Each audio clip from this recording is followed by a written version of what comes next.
Hi, this is Sherry Veronica. Yesterday, I was doing a blog on the Archer guy, and his name came up. His name is Jamar, not Jamal. See here?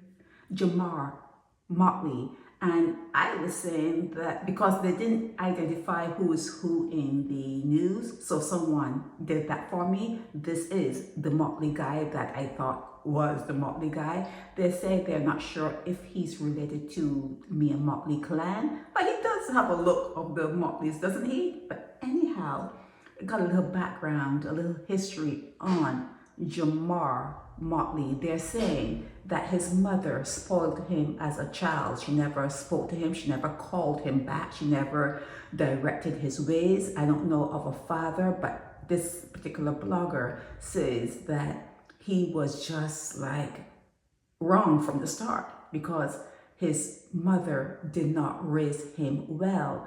And they said that he has a lot of robbery and criminal matters pending. Mottley has a case pending for robbing a tourist. Now, robbing a tourist in Barbados is like unforgivable sin. You know how you hear about unforgivable sins. Robbing a tourist in Barbados would be in Barbados an unforgivable sin, okay? Because the main way they make money is tourism.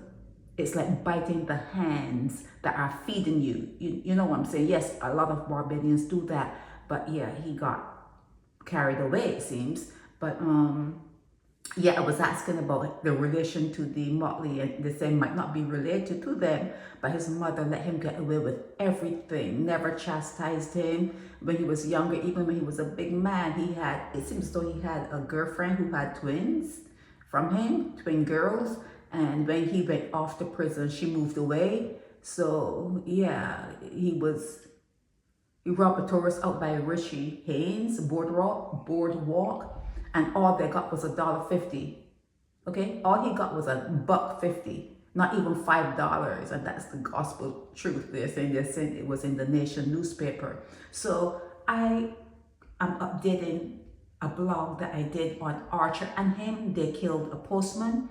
They were saying that he lived right next to the postman, so the postman and him knew each other. It was a familiar face, and that's where I always say trust no one.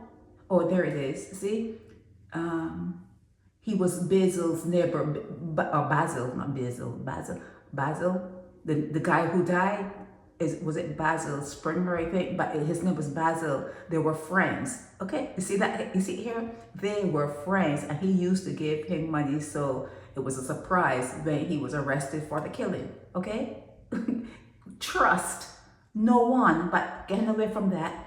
When you bring children into the world, you have to try to understand that with every child being born, and then the child having children, and then those children having children, it's degraded. You're degraded with each generation. It's degraded. You're not getting better.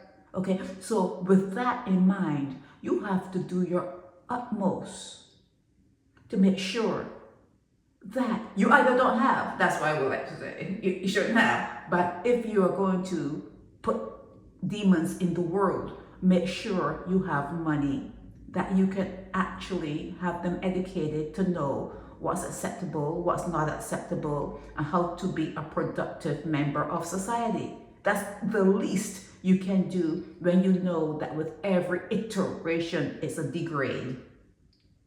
Every copy of a copy is a degrade. Okay, it ain't the original. It ain't the original. And even in original form, there were errors. It was a mistake. It was regretted. Even at the point where it just started to happen, the creators realized that they made a mistake. And since then, it's gone down. You're going down. So I don't understand what part of that has missed you in your life. How would that have missed you when you could see in your own environment that things are not getting better? You're making a copy of a copy of a copy of a copy. They're degrades. You're degraded. Every aspect of it is a degrade. Okay, so at least have money. I know nobody can tell you to stop doing this or stop doing that. You can't tell people to stop, doing what they do. But at least have some money so you can educate your children, and at least have some sense to you to know that if your child goes out and throw a big rock and break someone's window, at least have some sense to know you cannot be breaking people's windows. You're gonna have to go in the people's yard and apologize, and maybe take out their garbage for like a month, maybe help weed up the yard for like a month. There are consequences. You gotta teach them that. You gotta teach your kids that. And if you feel that, if you do not do that, I've said it before, you are a degenerate mom, a degenerate dad. You are dysfunctional. You are you are raising. If you do not speak to your kids and let them know that the world you brought them into is a world of war, theft, gangsters, fraudsters, rape. If you do not let them know that, you are no good. You are no good. You are bringing your children here to be inmates or slaves. Like a working slave. Slaves are inmates, but you're no good if you don't speak to your kids. This is Sherry Veronica. Help me spread the word about Naked Departure via social media. Subscribe and share to show support and love for our channels.